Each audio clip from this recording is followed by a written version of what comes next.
I'm gonna react to Pavel Tsatsouline's Enter the Kettlebell, which took the fitness as well as the kettlebell world by storm. But before we get started, I have a gift for you. 30 days filled with kettlebell workouts for free. Check the first link in the description. Grüezi miteinander, Gregory von Lebe hier.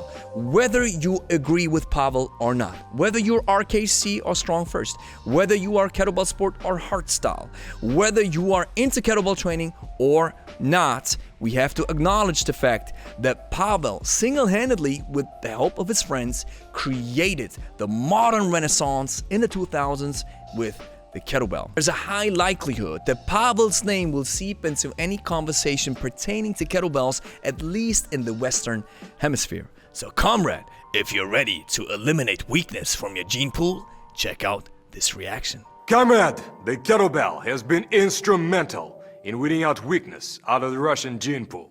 And now you're next. You are on the Soviet territory, and you are becoming a better man. If you don't know how, I'll teach you. If you don't want to, I'll make you. Whoever wrote this, if this was a movie, the script is just next level. The drill is, keep your feet wider than your shoulders, toes slightly turned out. Your heels must be planted, your knees pointing in the same direction as your toes. And sit back rather than either dip down or bend over. So sit back like you're sitting in a chair. Sitting back is such a great cue. Now we call it a hinge, but sitting back is even easier to understand. The back must stay straight, not to be confused with vertical, just straight. Sometimes when you teach people to do a deadlift or a hinge or whatever have you, and then the upper body leans forward and you tell them the back stays straight, they think that they have to stand upright or that their back has to stay upright. Like he says, they think the back has to be vertical, when in fact, the spine doesn't have to be vertical. It just has to be straight. Gold nugget.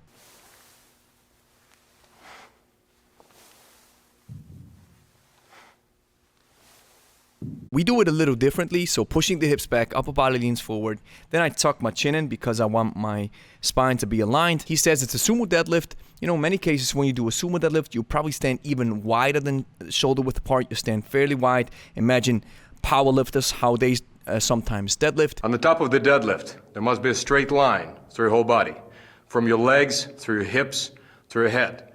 Your head should not be sticking out, your butt shouldn't be sticking out, your knees should not be sticking out. Just a straight line.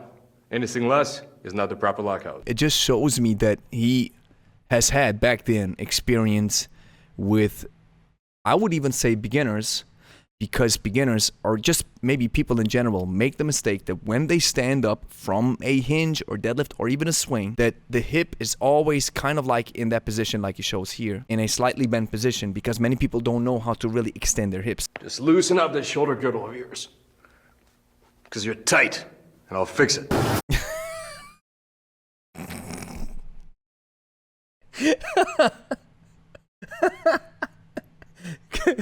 Because you're tight.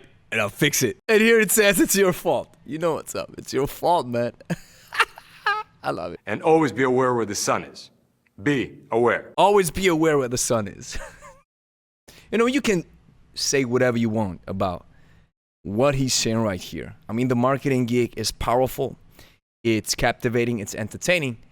And he is spreading truth.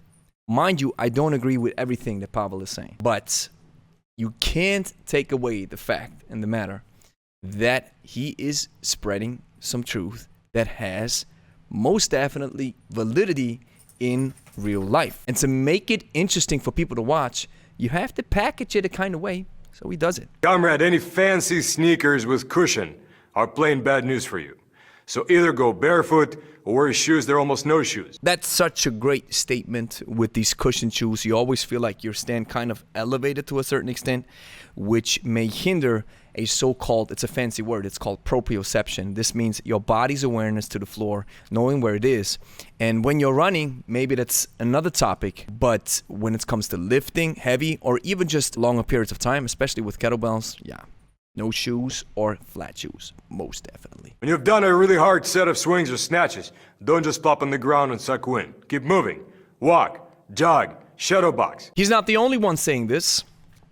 This man Georg Hackenschmidt, known as the Russian Lion, who was born of German and Swedish descent, who was one of the confidants of Dr. Krajewski, who was pivotal in kettlebell training around the turn of the century, from the 19th to the 20th century, said this with Dr. Krajewski. That's an age-old wisdom, that it's a good thing to keep moving when your heart rate is high. Build up your training load gradually and use common sense. So many people ask for directions, which I understand, but at the end of the day, I do not know what's going on inside of your body. How's your conditioning? How's your fitness? So your body's a very great resource and source of knowledge when it comes to training. So listen to it.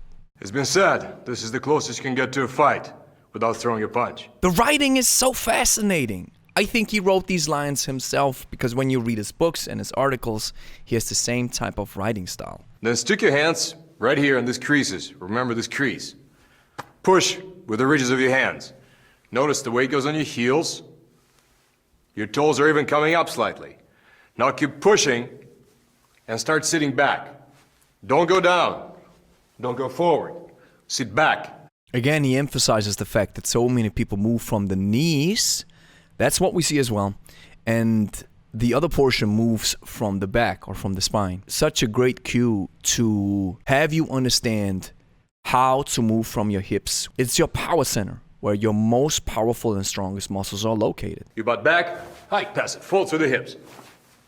Then it gets loose, and set it down, nice and safe. Yeah. On the top, tense the glutes, really hard. Put your feet down. Enjoy the pain. Enjoy the pain. That's the idea. The swing mimics a vertical jump. We've learned this in a great discussion that I've had with Neil May when we talked about his research when it comes to the kettlebell swing, that the idea is not to understand that the swing is that the kettlebell is traveling forward, but that the kettlebell is traveling outward because the ground reaction force is different. So imagine like you're doing a vertical jump, popping up the hips and then letting the kettlebell travel upwards.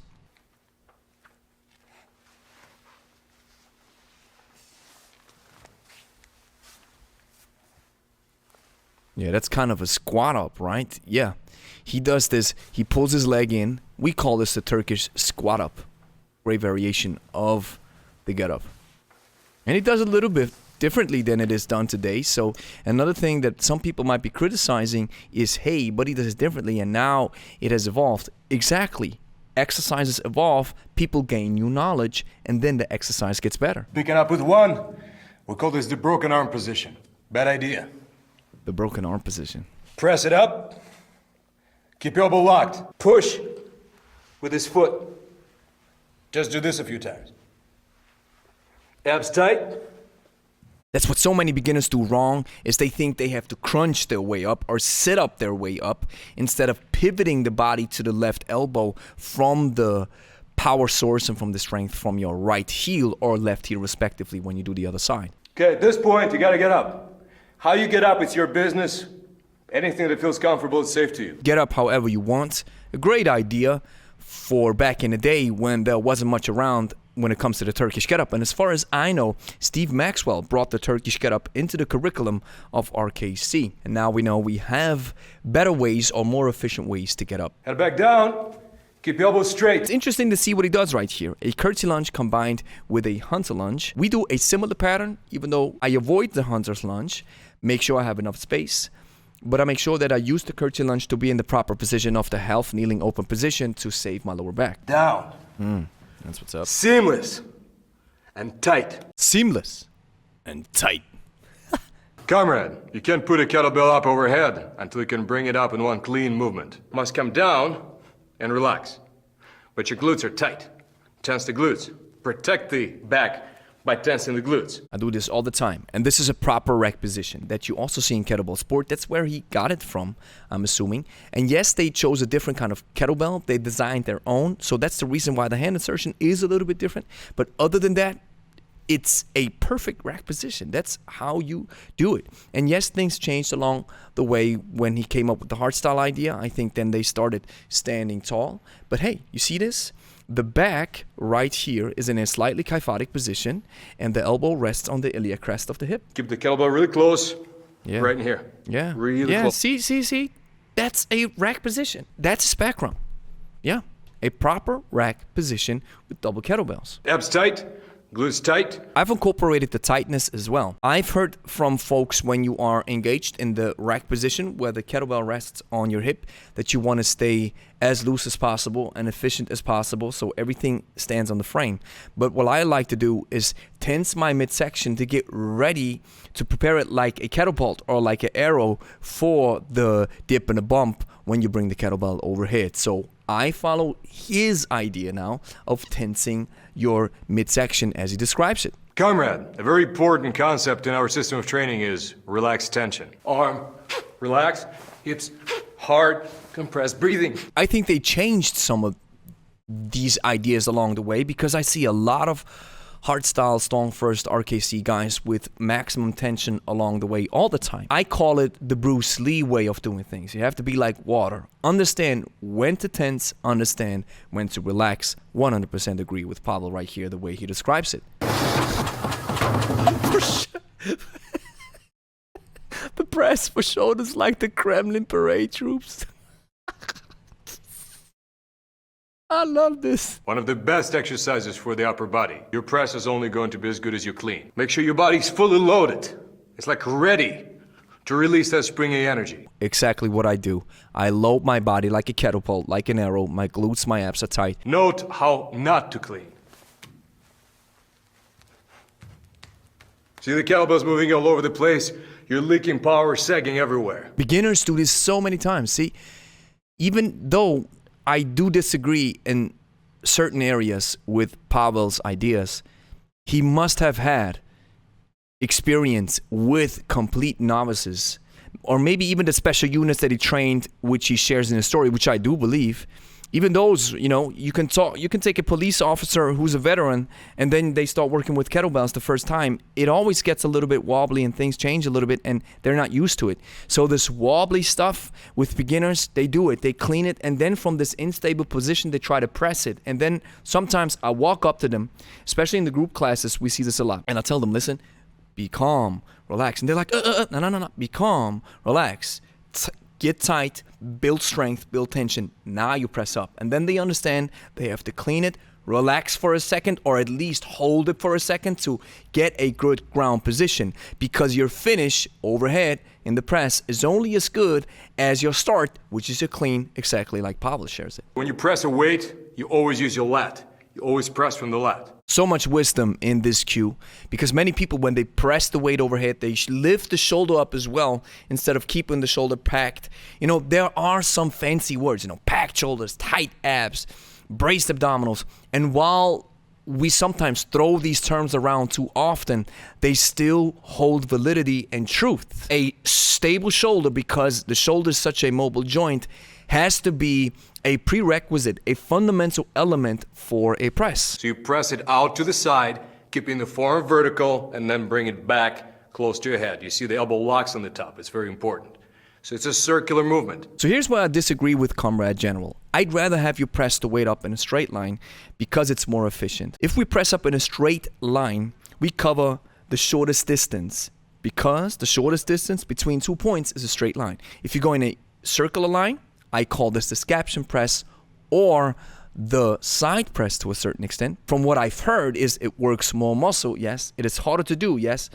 And a rather inefficient way to press. So what I like to have from here is an explanation as to why not press it up in a straight line, because that's what most people do when you are working with the kettlebell because of the weight displacement as well. Now, when it comes to a side press, there is a Russian who presses 40 kgs up only like this, but he doesn't just go up in a circular motion. He goes up, but he shifts his whole body weight. He pivots the whole body weight to use his body weight, in a sense, to press the bell overhead. Pain tolerance of an immortal. The czar of the kettlebell lifts.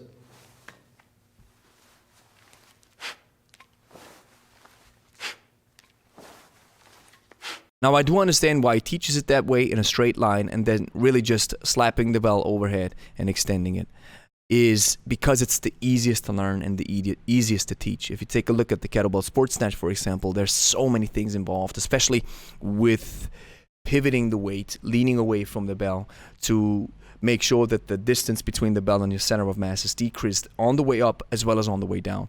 But this is the easiest way to teach. So he knew and he understood, hey, I rather do it like this because it's easier for people to handle. From my perspective, I'd like to teach complex things to even beginners because this hones my skill as a coach. And you don't have to master everything pertaining to the snatch at once. It just takes step by step. It's a step-by-step process with one of the most powerful lifts that you can do. Comrade, the snatch is a 3-stage rocket.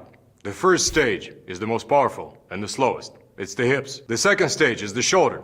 When you yank your elbow back, your shoulder back, not your biceps. Finally, the third stage is like a jab, your arm overhead. It jabs quickly, but it's got no power. What is fascinating to me is his coaching and his cueing. On the point, precise, exactly what you need. The amount of information is distilled, nothing more. I can learn from this. That's a great skill because I tend to sometimes digress to a certain extent. That's something that we coaches must learn. Be quick, precise, on the point. You lean into the kettlebell, but even as you lean into the kettlebell, the force does not wrench your shoulder. It sinks straight into the body. A good way to teach yourself to do that is snatch the kettlebell and go for a walk.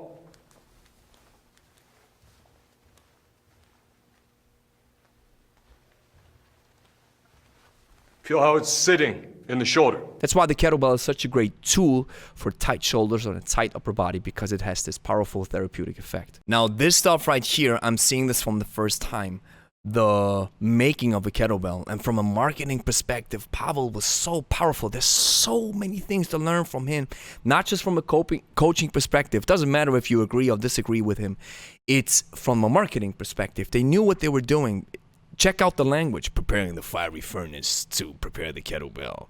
Then it goes into the rivers of fire. Then you have the crucible for a hot kettlebell. Then you can pour the kettlebell mold. Now, this is just a regular process that they do to create the kettlebell, but they knew how to make it work. They knew how to sell it. So they used all this powerful language until the kettlebell lands right here. And then you're like, wow, this thing went through a fiery furnace and now it's in my home. And now its strength is kettlebell and kettlebell is strength. This just molds and fits perfectly into his persona and the brand that these guys were creating. Anybody else would just probably walk through the foundry and be like, oh, that's where it's done. It's funny. Oh, that's what you get. Boom. But they took their time. Marketing 101. On a final note, even though the video is quite old to a certain extent, especially in internet times, these principles still hold true today. So this goes to show how vital the information is that he's sharing and that he is knowledgeable. Now, of course, I don't agree with everything that he is saying, and I hope you don't agree with everything that I say